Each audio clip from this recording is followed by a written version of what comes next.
ಈ ಒಂದು ಪ್ರಕರಣದ ಬಗ್ಗೆ ಎಷ್ಟೋ ವರದಿಗಳಾಗಿದೆ, ಚರ್ಚೆ ನಡೆದಿದೆ, ಪ್ರತಿಭಟನೆ ನಡೆದಿದೆ. ಅದರಿಂದ ಇದರ ಹಿಂದೆ ಇರುವ ಮನಸ್ಥಿತಿ ಮತ್ತು ಸಿದ್ಧಾಂತ ಅದರ ಬಗ್ಗೆ ಮಾತಾಡಬೇಕು ಅಂತ ಅನಿಸುತ್ತೆ. ಹಿಂದೂ ಜಾಗರಣ ವೇದಿಕೆ ಅವರು ಅಂದಿದ್ದಾರೆ, ಹಿಂದೂ ಸಂಸ್ಕೃತಿ ಮತ್ತು ಹಿಂದೂ ಧರ್ಮವನ್ನ ರಕ್ಷಿಸಕ್ಕೆ ಅವರು ಇದನ್ನ ಮಾಡಿದ್ರು ಅಂತ. ಅವ್ರಿಗೆ ಕೇಳ್ತೀನಿ, ಯಾವ್ದು ಇದು ನಿಮ್ಮ ಹಿಂದೂ ಧರ್ಮ ಅಂತ? ಈ ಹಿಂದೂ ಧರ್ಮ ಸ್ಥಾಪಿಸಿದ್ ಯಾರು? ನನಗೆ ಗೊತ್ತು. ಕ್ರೈಸ್ತ ಧರ್ಮ ಸ್ಥಾಪಿಸಿದ್ ಯಾರು? ಅದರ ಧರ್ಮ ಹೋಲಿ ಬುಕ್ ಯಾವುದು ಅಂತ. ಇಸ್ಲಾಂ ಧರ್ಮ ಸ್ಥಾಪಿಸಿದ್ ಯಾರು? ಅದರ ಪವಿತ್ರ ಗ್ರಂಥ ಯಾವುದು ಅಂತ ಗೊತ್ತು. ಸಿಖ್ ಧರ್ಮ ಮತ್ತು ಅದರ ಪವಿತ್ರ ಧರ್ಮ ಯಾವುದು ಅಂತ ಗೊತ್ತು. ಬೌದ್ಧ ಧರ್ಮದ ಬಗ್ಗೆ ಗೊತ್ತು, ಜೈನ ಧರ್ಮದ ಬಗ್ಗೆ ಗೊತ್ತು. ಆದ್ರೆ ಹಿಂದೂ ಧರ್ಮ ಸ್ಥಾಪಿಸೋದು ಯಾರು? ಯಾರು ಹೇಳ್ತೀರಾ ದಯವಿಟ್ಟು? ಹಿಂದೂ ಅಪ್ಪ ಇಲ್ಲ ಅಮ್ಮ ಇಲ್ಲ ಧರ್ಮ ಇದೆ. ಇದಕ್ಕೊಂದು ಪವಿತ್ರ ಗ್ರಂಥ ಇಲ್ಲ.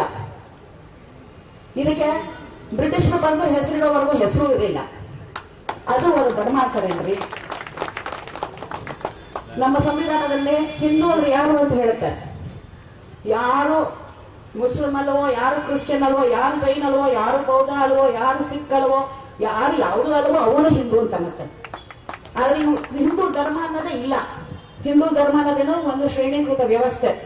ಅದರಲ್ಲೇನೋ ಕೆಲವರು ಮಾತ್ರ ಉತ್ತಮರು, ಮಿಕ್ಕವರೆಲ್ಲರೂ ನೀಚರು, ಹೀನರು, ಅಸ್ಪೃಶ್ಯರು, ಮಹಿಳೆಯರಂತೂ ಎರಡನೇ ವರ್ಗದವರು.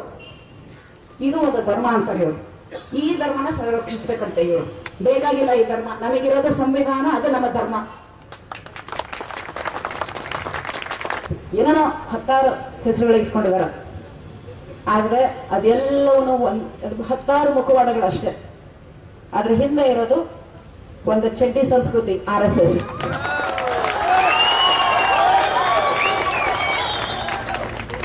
ಯಾವಿದೆ RSS?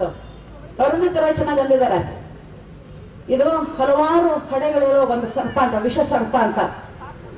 ವಿಷ ಸರ್ಪ RSS. ಅದು ಹಲವಾರು ಮುಖವಾಡಗಳು ಇವೆಲ್ಲ. ಶ್ರೀರಾಮ ಸೇನೆ, ಹಿಂದೂ ಜಾಗರಣ ವೇದಿಕೆ, ಆದಿವಾಸಿ ಅಭಿವೃದ್ಧಿ ವೇದಿಕೆ, ಬಜರಂಗ ದಳ, ಎಲ್ಲ ಸಿದ್ಧಾಂತ ಒಂದನೇನೆ. ಆ ಸಿದ್ಧಾಂತ ಏನು ಎಲ್ರಿಗೂ ಗೊತ್ತಿರೋದು. ಆ ಸಿದ್ಧಾಂತ ಇಂದ ಇಲ್ಲಿವರೆಗೂ ಏನೇನಾಗಿದೆ, ಏನೇನ್ ಮಾಡಿಸಿದೆ ಈ ಹಿಂದುತ್ವ? ಫಸ್ಟ್ ಆಫ್ ಆಲ್ ಹಿಂದೂಗಳು ಯಾರು ಹಿಂದುತ್ವವಾದಿಗಳು ಅಂತ ಹೇಳ್ಕೊಂತಾರೋ ಅವರು ಫಸ್ಟ್ ಕೊಲೆ ಮಾಡಿದ್ದು ಮಹಾತ್ಮ ಗಾಂಧಿನ ನೆನ್ಪಿಟ್ಕೊಳ್ಳಿ. ಮಹಾತ್ಮ ಗಾಂಧಿಗೆ ಏನು ಸಾವಿಗೆ ಕಾರಣ. ಬಾಬರಿ ಮಸೀದು ಕೊಂದಿದ್ದು, ಕೆಡವಿದ್ದು ಇದೇ ಸಂಘ ಪರಿವಾರ. ಇವತ್ತು ಒಂದಿಷ್ಟು ಪುಂಡು ಪೋಕರು, ವಿಕೃತ ಕಾಣಿಗಳು ಹುಡುಗಿಯವ್ರ ಮೇಲೆ ಕೈ ಮಾಡಕ್ಕೆ, ಅವರ ಮಾನವಕರಣ ಮಾಡಕ್ ಪ್ರೇರೇಪಿಸಿರೋದು ಇದೇ RSS ಸಿದ್ಧಾಂತ. ನಿನ್ನೆ ಮೈಸೂರಲ್ಲಿ ಒಂದು ಮುದ್ಕ ಬೆಳಿಗ್ಗೆ ವಾಕಿಂಗ್ ಹೋಗ್ಬಿಟ್ಟು ಎಲ್ಲಿದನೆ ಅಂತ ಮರ್ತೋಗ್ಬಿಟ್ಟಂತೆ. ಅವನಿಗೆ ಆಮೇಲೆ ಎಲ್ಲಿದ್ದ ಅಂತ ಹುಡುಕಿದ್ದಾರೆ. ಪಾಪ ಅವನಿಗೆ ವಯಸ್ಸಾಗೋಗಿದೆ. ವಯಸ್ಸಾಗ್ಬಿಟ್ಟು ಅವನಿಗೆ ಮತಿಭ್ರಮಣೆ ಆಗಿದೆ. ಆದ್ರೆ ಅವನು ನೆಟ್ಟಿಗಿದ್ದಾಗ ಅವನಿಗೆ ಬುದ್ಧಿ ಸರಿ ಇದ್ದಾಗಲೂ ಅವನಿಗೆ ಮೈಂಡ್ ಸರಿ ಇರಲಿಲ್ಲ. ಅವನ ಹೆಸರು ಸುದರ್ಶನ್ ಅಂತ. ಅವನು 8 ವರ್ಷ RSS ನ ಅಧ್ಯಕ್ಷ ಆಗಿದ್ದ. ಅದೇನಂತಾರೆ ಅವ್ರಿಗೆ, ಅದೇನಂತಾರೆ RSS ಲೀಡರ್ಗೆ ಜನ ಸಂಘ ಚಾಲಕ ಅಂತೇನು, ಅದೆಂತದ I don't learn that words. ಅವನ RSS ಲೀಡರ್ ಆಗಿದ್ದ 2 ಪ್ರಮುಖ ಮಾತು ಹೇಳಿದ್ದ. ಅವನಂದಿದ್ದ, ನಮ್ಮ ಅಂಬೇಡ್ಕರ್ ಅವರು ಬರೆದಿರೋ ಸಂವಿಧಾನ ಬೇಡ, ಅದರ ಬದಲು ಮನು ಬರೆದಿರೋ ಮನುಸ್ಮೃತಿ ಈ ದೇಶದ ಸಂವಿಧಾನ ಆಗ್ಬೇಕು ಅಂದಿದ್ದ. ಸಾರಿ, ಏಕವಚನದಲ್ಲಿ ಮಾತಾಡ್ತಾ ಇದ್ದೀನಿ. ನನ್ನಪ್ಪ ವಯಸ್ಸಿಗೆ ಮರ್ಯಾದೆ ಕೊಡೋದಲ್ಲ, ಚಿಂತನೆಗೆ ಮರ್ಯಾದೆ ಕೊಡೋದ್ರು. ಆ ಚಿಂತನೆಗೆ ನಂಗೆ ಮರ್ಯಾದೆ ಇಲ್ಲದನ್ನ ಏಕವಚನದಲ್ಲಿ ಮಾತಾಡಿಸ್ತಾನೆ. ಅವನ RSS ಲೀಡರ್ ಆಗಿದ್ದಾಗ ಇನ್ನೊಂದಿದ್ದ, ಹೆಣ್ಮಕ್ಳು ಯಾಕ್ರಿ ವಿದ್ಯೆ? ಅವ್ರು ಏನಿರೋದು ಅಪ್ಪ ಅಮ್ಮನ ನೋಡ್ಕೊಳೋದು, ಗಂಡನ್ ನೋಡ್ಕೊಳೋದು, ಮಕ್ಕಳು ನೋಡ್ಕೊಳೋದು, ಮನೆ ಸೇವೆ ಮಾಡೋದು.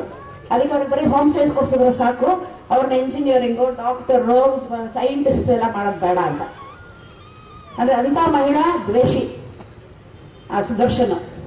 ಅವನು ಹೇಳ್ಕೊಟ್ರೆ, ಅವನು RSS ಹೇಳ್ಕೊಟ್ರ ಚಿಂತನೆನೇ ಇವತ್ತು CT ರವಿಯಿಂದ, ಯಡಿಯೂರಪ್ಪ ಇಂದ, ರೇಣುಕಾಚಾರ್ಯ ಇಂದ, ಸುಭಾಷ್ ಪಟೇಲ್ ವರ್ಗು ಪಾಲಿಸ್ತಾ ಇರೋದು.